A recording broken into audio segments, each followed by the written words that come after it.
what you sowing. So I don't chase girls, I just chase dreams. Play the same game, but we ain't in the same league. Running a campaign, Roadie 2016. Like a phone to die, putting me in charge. I'm a general, from the front I'ma lead the charge. Like a federal, fell in my lap never. Going hard as ever, the results massive. Good afternoon, everybody. Welcome to the Oz Digital Studio. We filmed the Boca Raton Shrimp Tank in collaboration with the FAU Adams Center for Entrepreneurship. This is your first time tuning in. You catch all these amazing episodes up on shrimptankpodcast.com, iHeartRadio, Spotify, or wherever you catch your podcasts these days. And, of course, catch all of our guests over on LinkedIn. They always tell us that if you message them, they will respond and they will take a meeting. And we are celebrating International Podcast Day today, as well as National Podcast Day. So, Kevin, what are your thoughts about having 170 episodes here in the Shrimp Tank these days? Oh, I think it's great, good opportunity to meet so many local business owners and partners and collaborators, and it's really been a great opportunity to tell the folks what we've got going on. As you know, there's always all sorts of stuff going around related to entrepreneurship at FAU and beyond. Next week's the Florida Venture Forum. We've got 5 companies, that's right, 5 in the finalist for the early stage capital conference, which is what the Florida Venture Forum is. I'd argue it's the premier investment kind of conference and group around the state. There are real check writers, so if you're trying to raise funds, I should be seeing you over there in Tampa. What is the ratio these days? The amount of people asking for money and the amount of money being given out when it comes to a startup? Is it 1 out of 300, 1 out of 500? Oh, I have no idea what the ratio is, but somebody's lying, right? So that's the bottom line. That's what I've learned over my years here is somebody's lying, because I talk to these startups, right? And they say, there's no money. There's no money. There's no money. There's not enough investors, right? I talk to the investors. Guess what they say? There's no good startups around here. Nothing.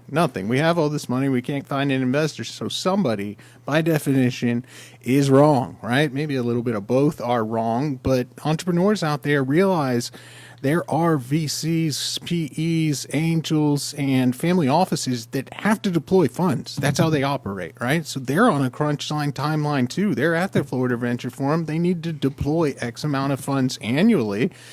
And they're looking for great companies to do that. But you have to be a great company, not a great idea or kind of a fledgling company or something that's not in the sector that they focus in. So it's not necessarily the most efficient marketplace, but I think that's evolved over time and it continues to improve. So I'm going to put you on the spot today, being that it's International Podcast Day and we've done 170 episodes. I know a lot of people always ask, Kevin, what is a podcast? What has it done for FAU? What has it done for yourself? Can you kind of go into details? Yeah, absolutely. It's been a great opportunity to force me and the Adams Center and us to do community engagement, which we love doing and we try to do. But you can't always get to it every single week. But if you have to, because it's on your schedule for 1 hour every single Thursday, then you're forced to meet, collaborate, and see where you might be able to work with a local business owner every single week. And boy, the weeks fly by, as you mentioned. Now we've got 170, and that's a great resource for our students, our center, and everybody else. And right now, I want to grab a quick word from another great resource for entrepreneurs out there and introduce a very special guest who's just going to chime in with some updates about resources, and that is Sarah from the SBDC. Hey, Sarah. Hi, Kevin. Thank you so much.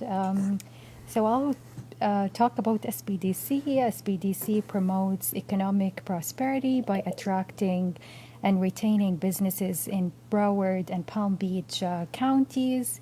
For 45 years, the Florida SBDC has been serving thousands of businesses start, grow, and succeed.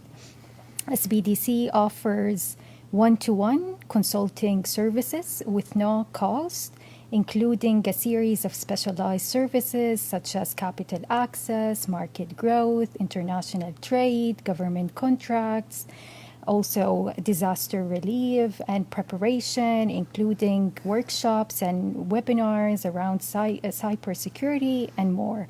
If you're interested to know more about SBDC, please visit www.floridasbdc.org. Again, www.floridasbdc.org. Thank you. Yeah, thank you. And entrepreneurs out there, take advantage of that resource. The overwhelming majority of those services are free, so leverage them, take advantage. But Jason, we better get to the guest, man. Let's go. Let's do it. Let's do it. So again, if this is your first time tuning in, this is the Shrimp Tank, where we interview the best and brightest entrepreneurs from South Florida, find the do's and don'ts of running a successful business. And I'm excited for today's episode because we are going to learn all about John Wensveen, his past career being an entrepreneur, but now what he's up to over at Nova.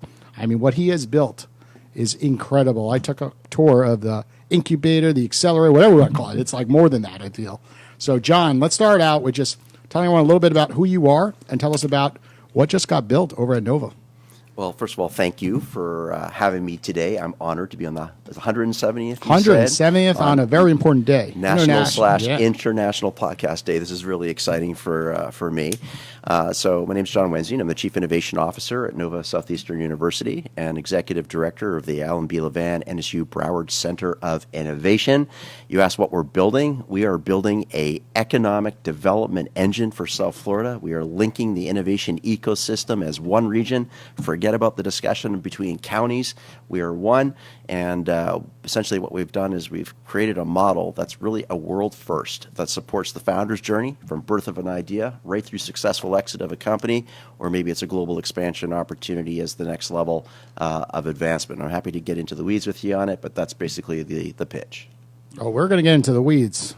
Absolutely, especially with all the amount of East Coasters moving down here and everyone's starting their brands. I mean, is Florida, Kevin, you might know the numbers behind this. Is Florida still the number one, startup by numbers, I guess? I know LLCs are very cheap, $125, but like, is it still up there? Are we number one? Yeah, Florida's still doing great. They don't always publicize exactly how they calculate those measurements. Those aren't necessarily academic articles. Those are more like Entrepreneur Magazine or Entrepreneur Magazine Online. We get a lot of credit, but then it was also sort of rumored here and there that the current head offices, which are in Chicago, that the CEO of that division was hoping to move to South Florida. So if it were ranked right up there at the top, it might make a lot of sense. Sure. You could move right on down here and avoid those winners, but.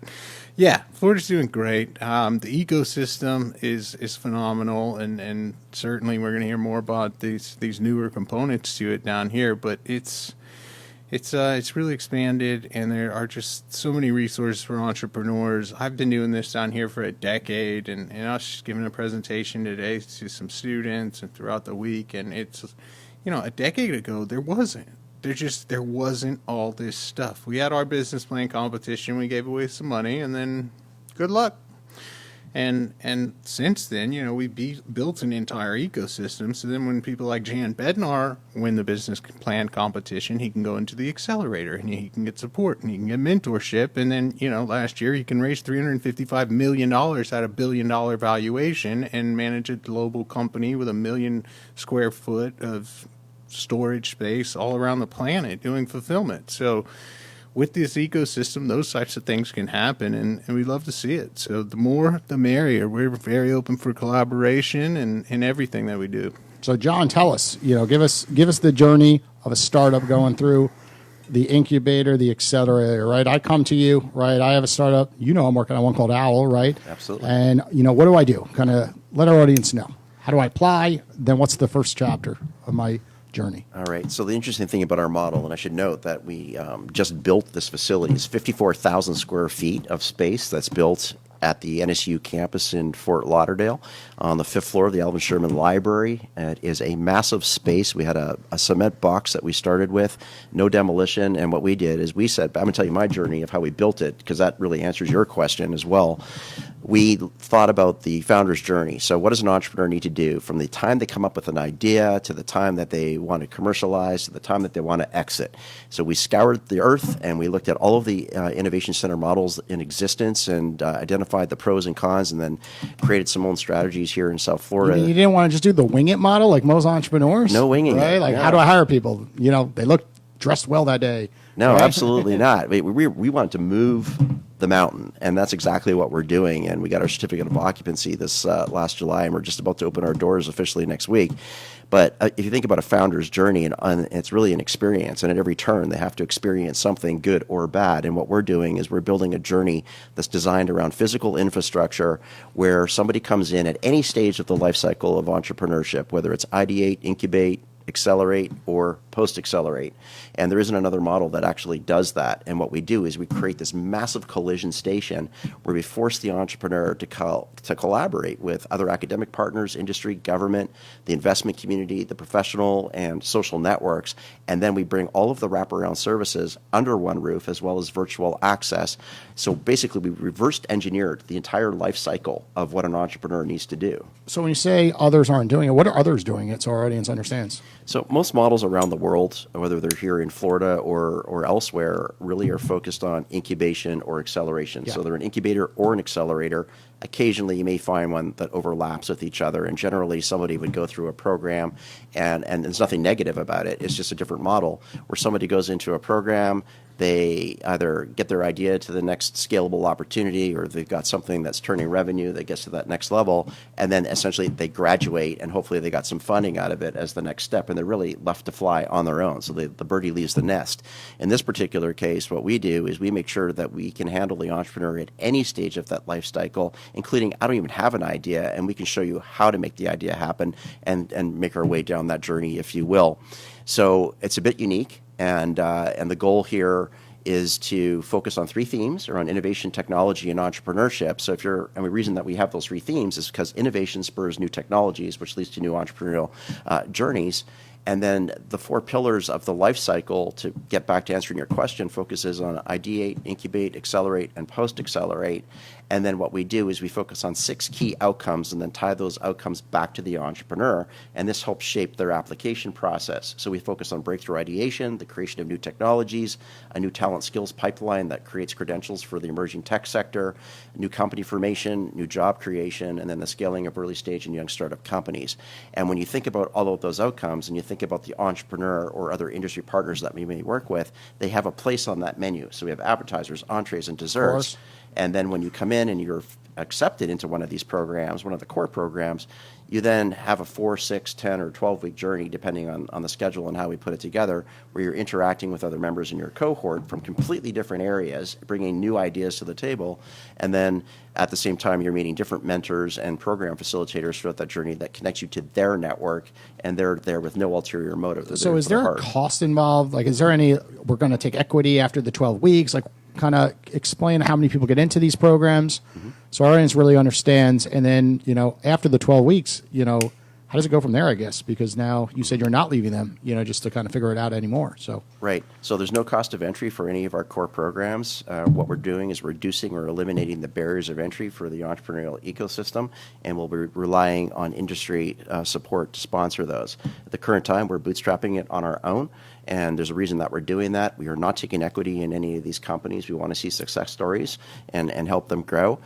We have looked at future growth. So phase 2 of our growth, we will take equity in certain types of companies at certain stages, but not at the very beginning, because the entrepreneur doesn't know what they should do and shouldn't do. But once they get to the point that they're more mature and they have an idea of what it takes to accelerate and truly scale, that's the point that we'll be taking equity in some of these companies.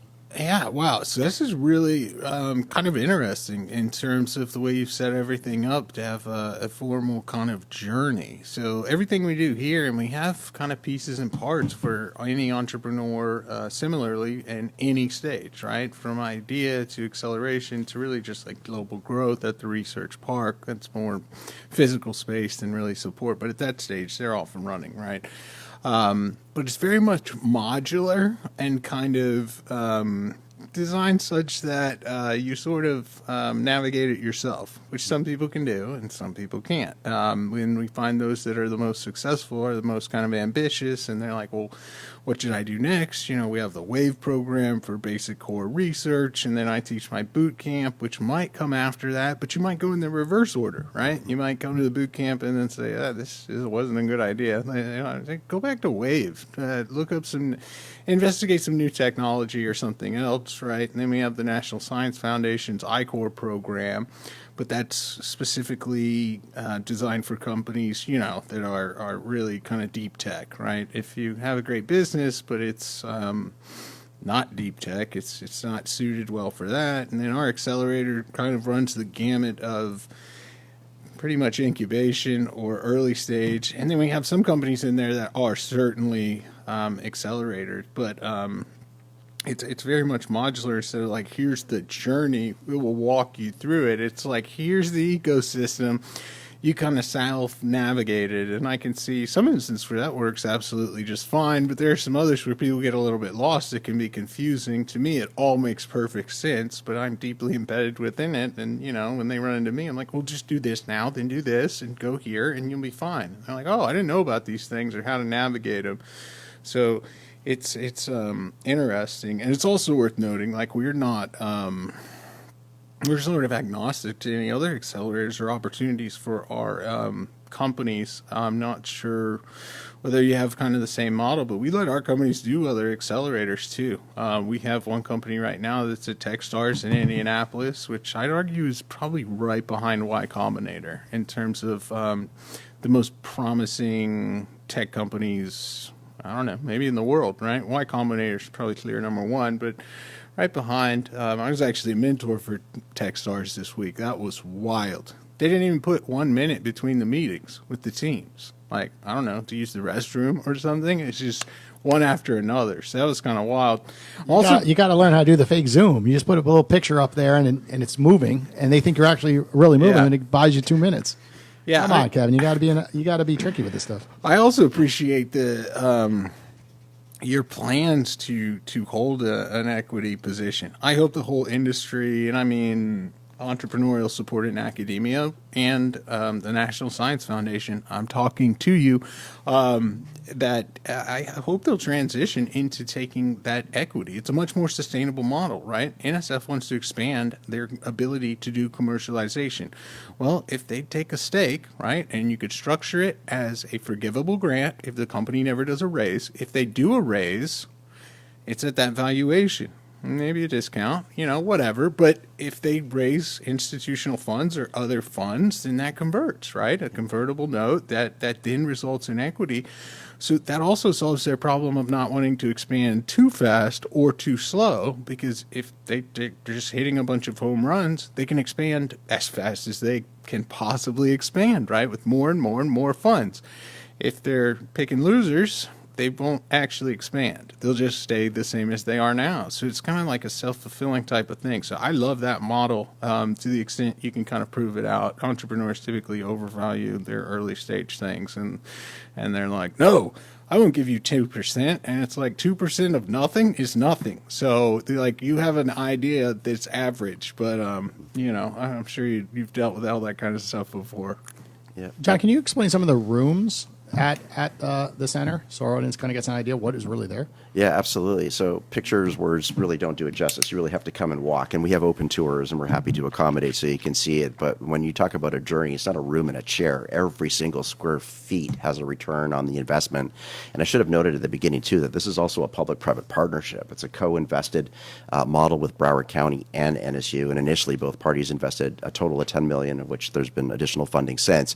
But within the space, what we ended up doing is we did the typical things that you would find in certain environments, from co-working space and event space and different types of offices. But the real cool stuff is really focused on a military-grade cybersecurity training range. It will be the most powerful range in this part of the country when it opens next month. It's unbelievable.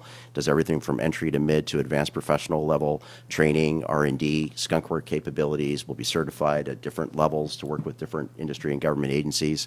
We have a technology makerspace. So if you're familiar with a regular makerspace that traditionally uses the tools of the trade to create your prototype or invention, we've taken all that away and made a much smaller space with high-powered computers that are tied up to 3D printers and infrared cameras and scanners and open-source technologies like robots and drones, among other things.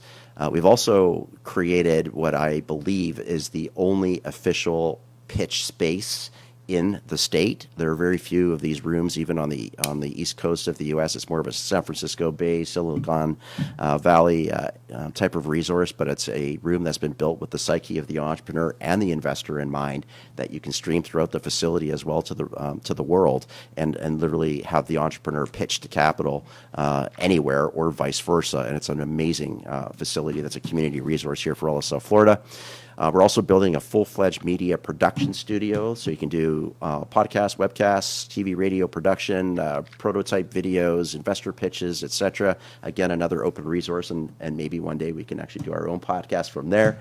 Absolutely. Commercial kitchen, grab and go cafe. So I got to ask, how did you figure all this out? Right? Did you go on Google and search every single center and take the best of all? That's my way I built my pool, as an example. I took little things from each one and then built it.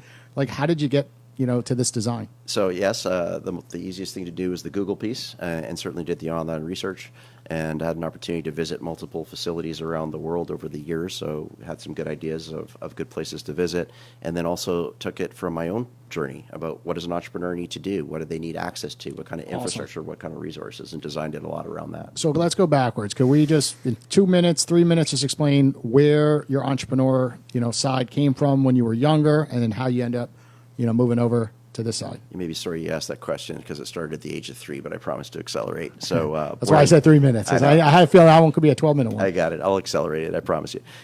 So I was born and raised in Vancouver, British Columbia, Canada. And at the age of 3, my parents were taking our family on an airplane ride. It was an airline called CP Air, which later became Canadian, which later became Air Canada.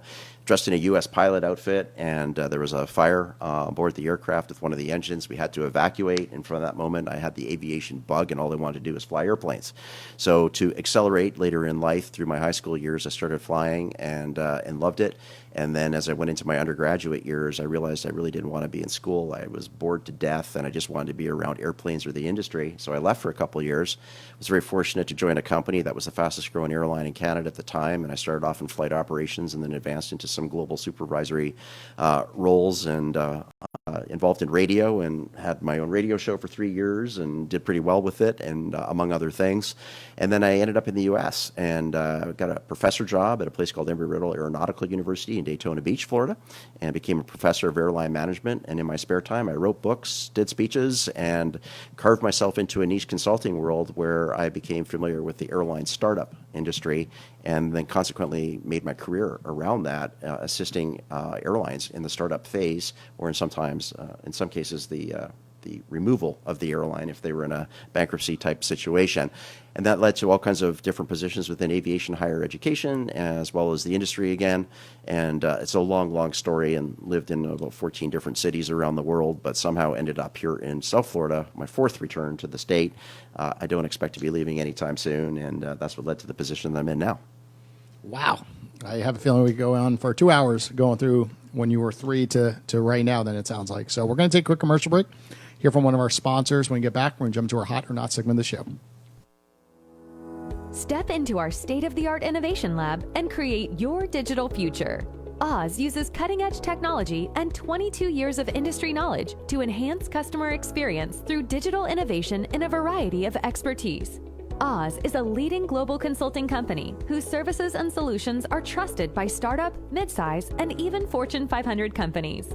Get to know more about Oz's Salus, a mobile solution bringing us back to max capacity, and their latest solution, Rainmaker, saving insurance companies years of work. To learn more about Oz and their exciting technologies, visit followoz.com. That's FOLLOWOZ.com.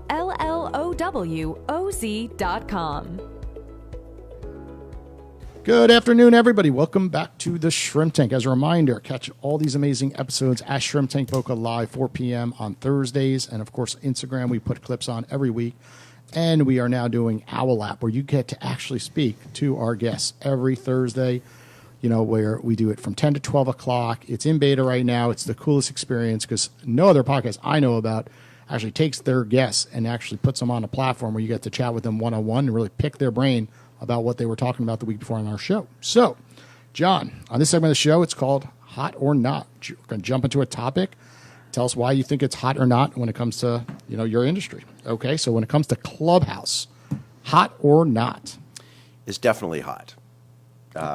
Yeah. Why? I've seen you on there a couple times. I don't know if I've seen you lately. I haven't but been for on a lately. while. I saw you on there a lot. I will admit it is hard to keep up with all of the different social media platforms, but Clubhouse is hot, especially here in South Florida. It's linking the entire world around entrepreneurship, and it's great because people are going back old school and actually talking to people, which is kind of Crazy. exciting. You got to talk to people these days? You do. You can't see them, but you can talk to them.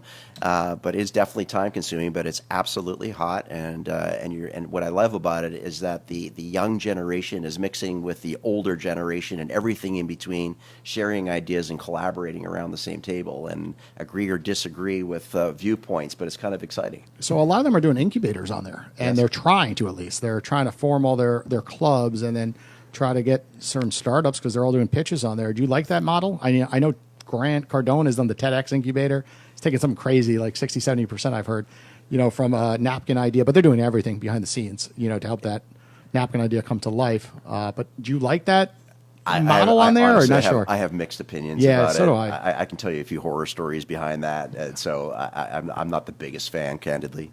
I'm not either, because I think a lot of the moderators are full of it. Yeah. A lot of times you look, oh, I do all this, and then you're like, there's no one even work for your company when I go to LinkedIn. And you're just sitting on Clubhouse all day and you're gathering followers, but then why do you not have followers on the other platforms that have existed for years and years? And, usually when we screen people to come on the Shrimp Tank, we go right to LinkedIn. We could see how many employees they have, and that's something you cannot fake. And a lot of those rooms, it's fakers, the bottom line. My favorite's the serial entrepreneur. So, Oh, yeah. I'm not a fan of that word, because you have 10 LLCs for $125, but no revenue in 9 of them does not make you a serial All right, serial's entrepreneur. Weetabix to me. Yeah, absolutely. Yeah, I'd agree with that. Absolutely. The serial, and from my terminology, is reserved for at least one exit, and not a forced exit, as in a failure, which is never called an exit. But sometimes that confuses the kids. They're like, "Well, what if I failed?" I'm like, "That's not an exit. That's a different thing. That's totally different." So, given your background, starting an airline today, hot or not? Absolutely not. And Oh no! Even in the best of times, I honestly recommend to clients, don't do it. And if you're still standing at the last part of the interview and you've shot holes through the whole concept, then it means that you've got the guts and the resources to be able to do it. But it's one of the most challenging industries to be in. It's highly competitive, it's highly visible, it's highly capitalized, and the failure rate certainly exceeds the success rate. It's very, very challenging. Well, piggyback that, Spirit Airlines, because they've done a lot of stuff to the industry, and everyone hated them for a while. So Spirit, hot or not? Hot, total disruptor. Yeah. Love the big yellow Airbus airplanes. They fly over my house every 90 seconds, and they've been around a lot longer than most people realize. They're actually one of the pioneers of the true low-cost airline, and they're absolutely hot, and they've disrupted the market worldwide in terms of being an example for other airlines in terms of how they actually run their model. But you can never replicate it, but you can certainly adapt from their strategies. But absolutely hot.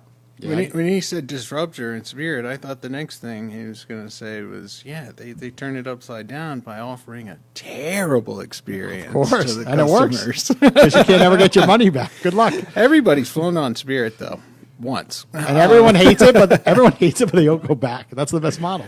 Yeah, well, the Right? students certainly do. You can't beat the price. You can't. So the students they laugh about it and joke about it getting delayed and other little things. But it's like, but my budget is student and I am Spirit Yeah. all the way. So I mean, I can write a book about Spirit. I had LaGuardia come into Florida all the time, but it's actually not Spirit's fault most of the time. It's actually people don't know how to fly or read. Like, it's 40 pounds to get a bag on, and they're like, what do you mean 40 pounds? What do you mean I got to pay for a bag? And then they get to the gate, and they think their seat's being given away. Like, it's fake. They're like, zone 1, and like all the zones line up at LaGuardia. Worst airport to fly Spirit, by the way.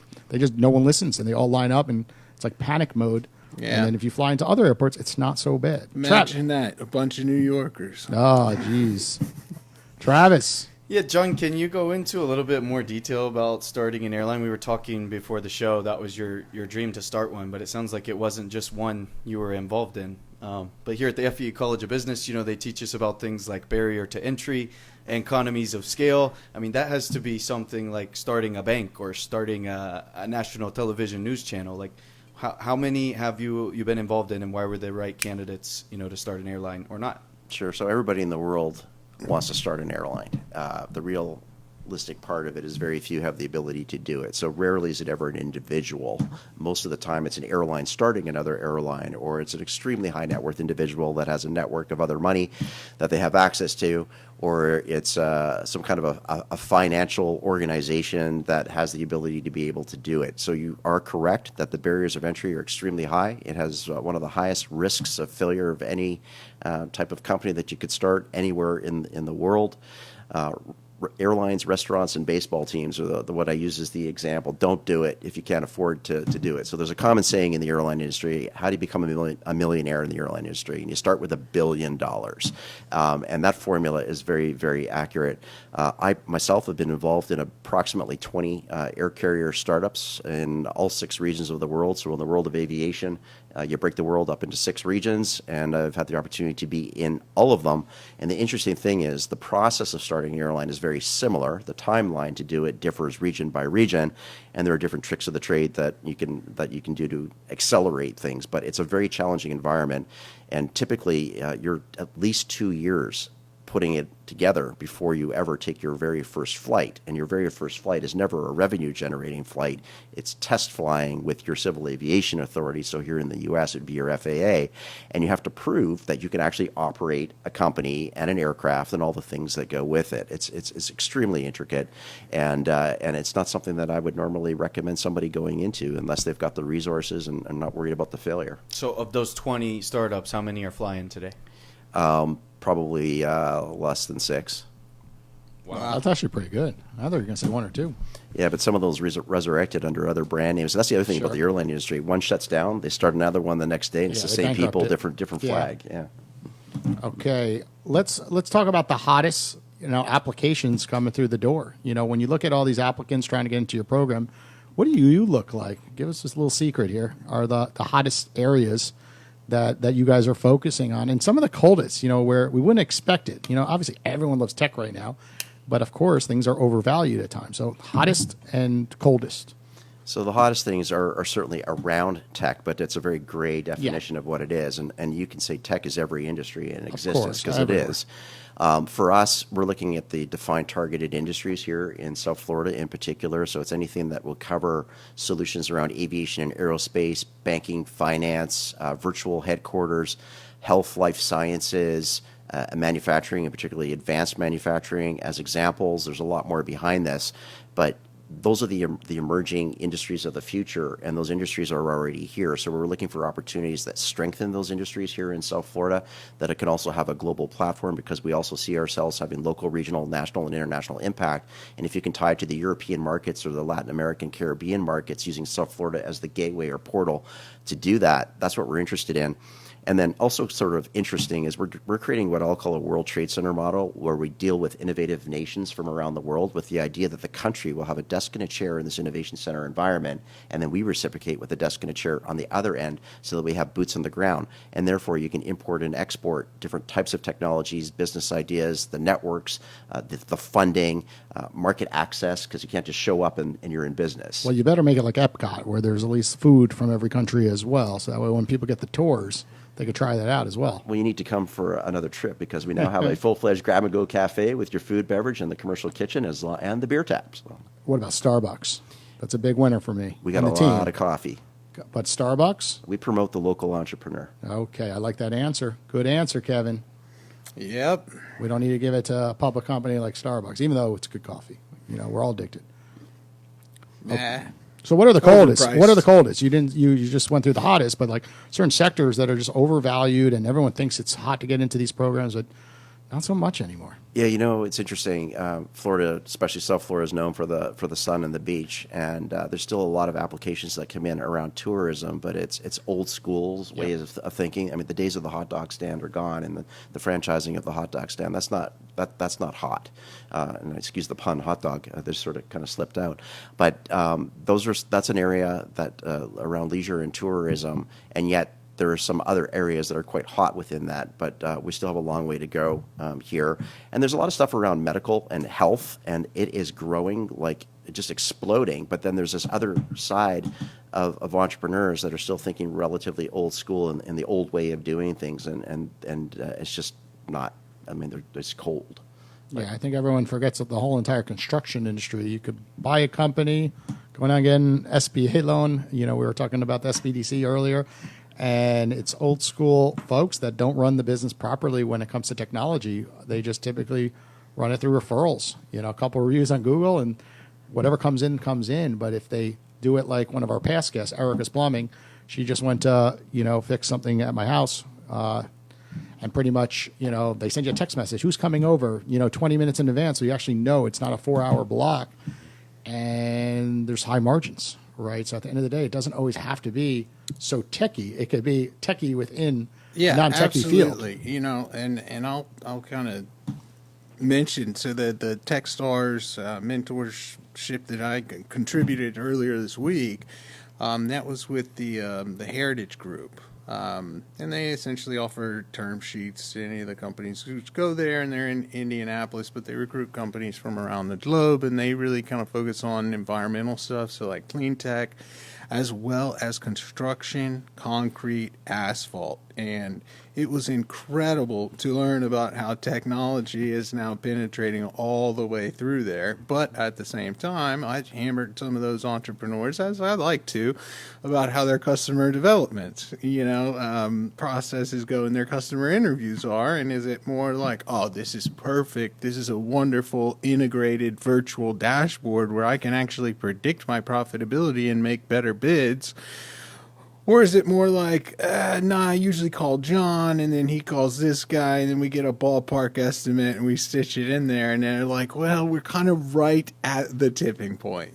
Some customers are like, perfect, I need to move, and they're usually the next generation. They're like, I need to move everything, integrate everything, I need a system, this whole thing's a mess. It's kind of laughable. We don't find out until the end what range of profit we're going to make. And these are big construction projects, so it's understandable. These are highly complex engineering, like think 10 stories or higher, full build outs, a lot of public sector clients. But it's amazing the mess that they have on the back end, some of them. And then some of them are building their own internal systems, and then there's companies like the ones at Techstars that are doing all kinds of incredible things and integrating old systems or overriding them, syncing them together, and creating sort of the next generation of these widely established historical industries. They're going to change one way or another. And if you don't adapt, you probably lose. Yeah, the end of the 4-hour window to get something fixed in 5 minutes, right? Like, come on, you got a cell phone, text me, right? So before we go to the break, who built the center? So it was funded between NSU and Broward County, and then we had an architectural firm called Akai Architects and a design firm called P2 Interiors.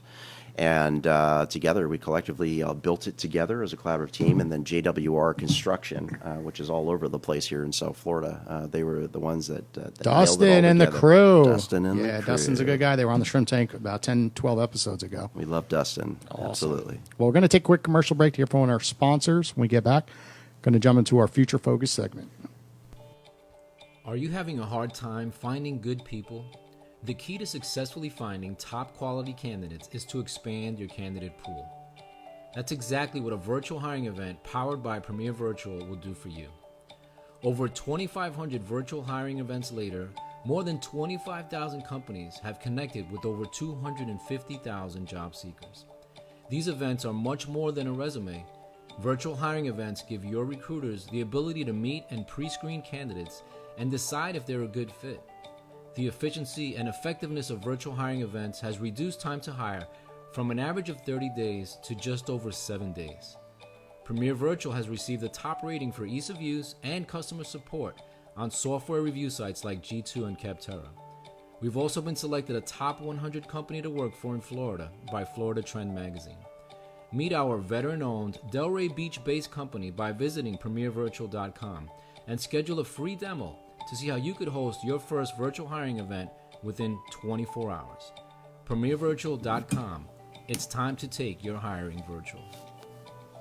Okay, John, on this segment, it is called Future Focused. And after doing 100-plus episodes, we realized that every entrepreneur, every business had the same problem, hiring issues. And these days, it's the worst. I heard yesterday that Wawa's offering $5,000 just to work at a Wawa. They're having that much trouble in certain states, and I guess they're that profitable. They're willing to give $5,000 to be behind the counter of a Wawa. But we just heard from Premier Virtual. They're spicing things up by doing these virtual career fairs. So I guess when it comes to hiring, what have you found as being the trick? When starting the application process, are you putting stuff on Indeed? Is it LinkedIn?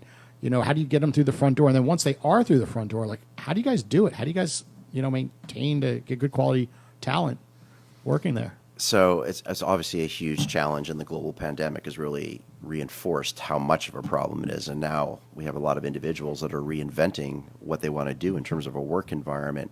So what's interesting about South Florida is that we have an abundance of talent. We really do, across different sectors, but we have a very limited supply of qualified, skilled talent to support these emerging industries, which is truly causing a gap in the ability to create new companies in South Florida or attract and retain those companies and make them sustainable over time. So we're in this period of transition right now, and I know that for us as an organization, and particularly the portfolio that I have oversight of, a lot of it is about management style. You hear all these stories about, I want to work virtually. I don't want to put on fancy clothes and go to work anymore, or I need this and I need that, or I want to work for multiple companies and I want unlimited vacation. And there's a time and a place for those kinds of people and organizations. But for us, our success is empowering employees to allow them to do things. It's not always about money. It's that if you've got a great idea and you bring it forward and we discuss it as an organization, and it's something that's viable, that has the likelihood of going forward, we turn it back and empower the employee to make it happen, and then we help support them with the infrastructure and resources to make them successful. And when you empower an individual and allow them to pursue their own dreams in a work environment, that's success. And people also want to know that they have a growth opportunity. So every single individual that I personally hire, there's a growth strategy. I hire not on a job description, but on the talent, and I will find that talent and then find a job that fits around that talent and then allow them to grow with it. And that's how we built out our team of the Innovation Center and continue to do so. And how many people are under you today, and how many do you expect to get to, let's say, in the next 12 months? So in terms of a direct report, just within the Innovation Center right now, we're approaching a full-time staff of close to a dozen individuals. And then instead of hiring more people on a full-time basis, what we're going to be doing is bringing a number of positions in on part-time and contractor positions. And there's a whole strategy behind why we're doing that, because these are individuals that are also entrepreneurs. And what we'll do to help support them is provide them access to our infrastructure and networking opportunities and potential funding opportunities so that they can actually be successful and go and live their dreams. And then we have a whole army of volunteers that started with one individual 3 months ago. It was at 40 last week, and it will double, it will triple, and keep on going over the next year plus. But there's a number of people that are just volunteering their time because they believe in what we're doing. And how do you find people? Is it Indeed, LinkedIn, or are you actually getting them to get through the front doors, right? Yeah, so I didn't answer that part of the question, but truly it's about networking, and this goes back to a philosophy that who you know is how you become successful. And I'm always stressing, especially to younger minds, students, that you really need to know the person sitting next to you. You need to get into their network. You need to be in the professional networking associations, and don't be afraid. When I was a young kid, I wrote Richard Branson a letter every single month. It took 15 years, but he actually answered me. And and had the opportunity to engage all around the subject of aviation, which was pretty incredible. And so it's networking opportunities, but absolutely the social media platforms. And unfortunately, the younger minds aren't using the LinkedIn application the way that they could. And that's your network. And, it's so easy. It's out there. It's so easy. Like, hey, John, I saw you on LinkedIn this week on the Shrimp Tank. Absolutely. I see that you guys are looking to expand. Well, I love that element of the episode. I'm looking for that exact thing. Can we chat? You'd be like, 2 seconds, yes. Right? Absolutely. Reach out. And Don't how be many, afraid. for our audience listening, how many people do that? Very few. Do you get 1 or 2 a year even? Do something like that? I do. So I'm getting more and more. So my LinkedIn profile has more than 14,000 people in the network. But I will tell you that 3 years ago, I was about 5,000, and it just multiplied. So every person that I meet, I said, just look me up on LinkedIn, no matter who you are, and I will accept. And then you have the access to that infrastructure, and then your LinkedIn profile starts to grow repeatedly. But how many of them actually customize it versus just sending you like a general, I'm interested in an opportunity versus like, hey, John, I heard you on the show. Yeah. And I am interested in X, Y, or Z. Like, how many do that? I probably get about 20 contacts a day, of which probably 3, 4, 5 on a given day are actually customizing what they're Okay. doing. Absolutely. Oh, cool. That's pretty interesting. And what about virtual? Like Premier Virtual does all these online things. FAU uses their service. The Army uses the service. Have you attempted to do anything virtual career fairs yet? We haven't. We've had an opportunity to explore the different opportunities that are out there on a global basis. So as we begin to scale in our own way, the virtual platforms are absolutely something that we will take advantage of. Yeah, that's a phenomenal story.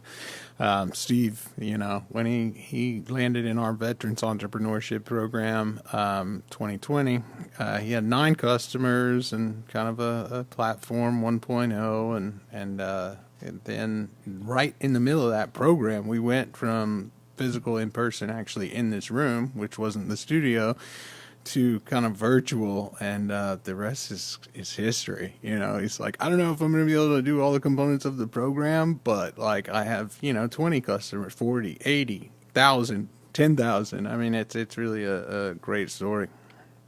Awesome. Well, we're going to take a quick commercial break to hear from our sponsors. When we get back, we're going to jump to my favorite part of this show called Plead the Fifth. Are you ready to make your indelible impression? DeRay & Company is an award-winning, full-service public relations and marketing agency with offices in Fort Lauderdale, Florida, and Aspen, Colorado. With practice areas in business, real estate, cannabis, nonprofit, legal, and lifestyle, DeRay & Company is fully equipped to help clients reach their goals with strategies that are on point. Whether it's public relations, social media, digital marketing, content development, or other services, DeRay & Company delivers results for business owners that address their business goals and reach their targeted audience. To learn more about DeRay & Company and our services, visit DeRayandCompany.com. DeRayandCompany.com. Good afternoon, everybody. Welcome back to the Shrimp Tank. So, John, on this element of the show, it's called Plead the Fifth, right? So we're going to ask you difficult questions that you're probably not going to want to answer. And if you don't want to, you could just say, I plead the fifth, but you're only allowed to say that one time. After that, you just got to figure out a way around that answer, or you got to, of course, treat Kevin to dinner right after this show, as usual. So before we get into this, we do have a question from the audience about the center. So Travis, our producer, is reading the question off, and let's give our audience, a chance to ask you a question. Okay, we have a question this afternoon from Gabby. Question for John. How would an entrepreneur receive the benefits and training offered by the Levan Center of Innovation? So it's a great question. So number one, you'll be in an extremely exclusive cohort of individuals that have been highly selected that have the best chance of success, and you'll learn after them. You will be connected to mentors and facilitators that will help guide you through the process, and they're there for the right reasons, for the heart of the entrepreneur. You'll have access to different types of professional networks here in South Florida and beyond. We do everything around a global connectivity infrastructure, so you'll notice the trends, the challenges, and the opportunities that exist around the world that you might have an opportunity to create strategies for, but you will walk away from one of these programs ready to go into the next phase of that program, and again, be part of that true life cycle from start to finish, if you will. And it's pretty exciting, and it's a huge undertaking, and truly hasn't been done before. And everybody that's graduating becomes one of our success stories. But we've already got you down a path of success the moment that you apply and are accepted. Okay, let's have some fun now. Earlier in the episode, you talked about you were a mascot. So what was the funniest thing you did in that bear outfit that you talked about? Is that what it was, a bear outfit? It was. It was a 7-foot-tall bear costume. It was dressed as a pilot with flight goggles and a cape and a scarf. And how old were you at the time? I was, this was from the years 19 through 21 years of age. Oh, you did some funny stuff. What did you do? I was single and ready to mingle as the Air Bear, and I traveled all over Canada and the U.S. and Mexico into Australia, representing this airline as Air Bear. And I was had a traveling booth with assistants and did a lot of photography, but there was a couple of times where the air conditioner died on me because it was a Duracell battery, and it often lasted for an hour, and I was in the suit for 3, 4, 5 hours at a time, and I did faint And nobody knew at the photo booth, and I had little babies in my arm, and they were taking pictures, and that went on for a while, and I had no idea what was going on. But that was the great thing about the bear costume. I'll start with an easy one. So you've screened, you've judged, you've heard pitches, probably hundreds and hundreds, just like myself over the years. Anything stand out as just the worst idea you've heard recently, maybe, right? Or an application that came through where it was just clearly a kind of absolute nonsense. Got to make them throw that person under the bus. Yeah, I remember it vividly. It was a year ago in which I was judging, and it was a bamboo straw. And I remember asking the questions about, well, why a bamboo straw? Because I was doing my Googling trying to figure out, well, there's many companies out there that do the bamboo straw, and the individual didn't have a justification as to why it was bamboo, other than he thought it was something that was great for the environment. But there was no chance that this individual was going to commercialize the bamboo straw. All right, that one's, It wasn't crazy. Yeah. I mean, there's something I don't really want to talk about because I don't think it's suitable for our audience. Oh, well, we're going to have to hear about that one after the show. That's for sure. Okay, earlier in the show, you talked about living in Daytona. And I know Daytona is a fun town. People drive on the beach. There's a lot of spring breaking going on. So tell us the craziest story about living in Daytona. Wow. So funny, growing up in Vancouver, Canada, I saw the movie Spring Break when I was young. I don't know if you remember it at all, but it was all about Daytona Beach, Florida. Yeah. That's what I thought Daytona was. So when I had an opportunity to leave the United Kingdom where I was going to school, my first entry into the U.S. was Daytona Beach, Florida. Oh, that's not a bad spot. I will never forget it because they interviewed me during Spring Break. And you were in your 20s then? I was 28 years old. Oh, wow. Yeah. And single? And single. And in your Air Bear costume. And I did not have my Air Bear costume, but I took the job. He grew up. Came to Daytona Beach. I had no money, and the first thing I did was I brought a red Corvette, and couldn't afford to drive the dang thing.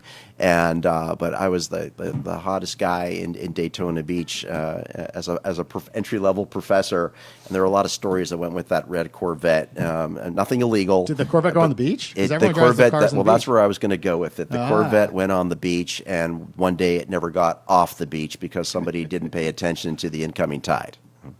Oh, boy. Was there alcohol related to why it didn't get off the beach? No, it was strictly iced tea. Okay. Yeah, from Long Island, I probably. think we could get him to plead the fifth. I did live on Long Island for a few years, by the way. Yeah. Oh, yeah? Where? Daytona's changed Port quite Jefferson. Oh, cool. I was on the other Port Washington. Oh, there we go. Okay. Okay, you got to make him plead the fifth on that one. You could dive a little a bit. deeper. Yeah, ask him some harder ones. What do you do if these entrepreneurs, right, they don't take full advantage of the physical space? What is your plan? What are you going to do? We have that challenge here consistently. A lot of these companies, and maybe they're right, maybe they're wrong, but they think they sort of need a hoodie and a MacBook, and well, that makes software. Here's my software. Like, that's really all I need. And they miss out on some of the networking, some of the interactions with investors who visit, potential customers, partners. And it's like, really, we'd love to see you in there. And it's like, why would I need space? What if you see some of that? You have an idea, a strategy, a kind of, I'm asking so I can steal it. Absolutely. So there's no such thing as competition. We're all about collaboration. We have a pretty strict set of parameters for anybody that's going to touch the Innovation Center model. You can't just show up and be in a co-working space. That's not permitted. So we have 8 different types of memberships that cover everything from virtual access right through corporate memberships and a lot of things in between. What we've done with our membership model is we've designed it specific to the need of the user. So for example, you're a budding entrepreneur and you want access to a technology maker space. There's a membership exclusive to the membership option around makerspace, and that's all, and you will use it because that's why you're there. When we actually take applications for all of our memberships and all of our programs so that we're screening, making sure that it's also the right environment for you, so that's a win-win for everybody involved. So we're still at the beginning stages, about to open up our doors, but we've been doing things virtually in terms of programming, and we've had 100% engagement in all of the programs that we've offered, and nobody has dropped out of a program because we spoke to what their needs were and made it interesting and captivating, engaging, so that there's return for them. It's the same thing that we're going to do with our on-premise customized programs, all the different events that we have and the different types of services. But there's a screening process, and we make sure that those that are coming in are there for the right reasons. Okay, I got one from. Guys spent a lot of money on this place. What's the worst thing you spent money on looking back?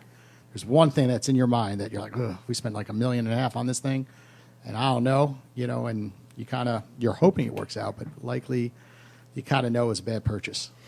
So I get to travel the 54,000 square feet of space every single day, multiple times a day, and I'm always looking for something that's just not right.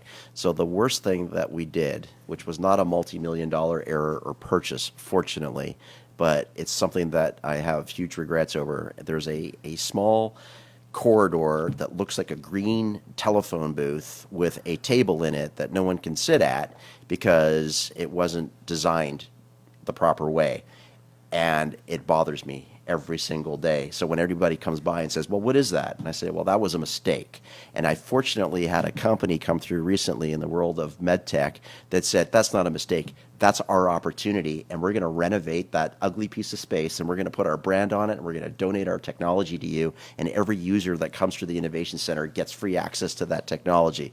So now I'm kind of excited about it. Okay, repurposing it. I like it. Kevin, he's not gonna say those words plead the fifth. You're not gonna get dinner after the show. Well, we can go a little bit harder. There's a couple of fundamental differences between a school like Nova and a public school like FAU. And I'm interested. I'm somewhat early-ish in my career, middling. John's had a phenomenal, impressive career and continues to. He's not there at the end yet, but done some amazing things. So here at FAU, we got this Sunshine State law, right? So if you're out there listening, anybody out there can look up my or any FAU's employee's salary. But I couldn't look up John, so I was curious. John, I like this. What is that salary? Oh, well, John's priceless. So maybe I will plead the fifth on that one. All right. Oh, you got him. There's always after the Looks show. like you guys are going to dinner tonight. We just got to get him to plead the fifth one more time. Okay. All right. Tell us what your worst, just an entrepreneur that has bugged you. He's not what he claims to be, because they just don't operate with the giving mentality. Tell us a little bit about what that entrepreneur does. What is his business? So I actually have a case study in my head, and that entrepreneur really doesn't do anything.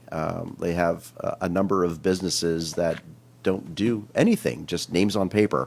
And that's really the end of the Welcome story. to South Florida. Yeah. A bunch of companies. Serial entrepreneur, another one, right? That has That's 12 right. companies, and they all make zero money, right? But they like to talk about all 12, right? That's right. I think They're we're on gonna- Clubhouse every day for 5 to 10 hours a day, a lot of those folks. Okay, our last question of the day is going to Sarah. So, what do you dislike about this job? Honestly, there is nothing that I dislike about this job. I don't sleep. I get maybe 4 hours of sleep a night, and I thought that would really take its toll, but I have so much adrenaline going right now that there's nothing that I don't like about this job, truly.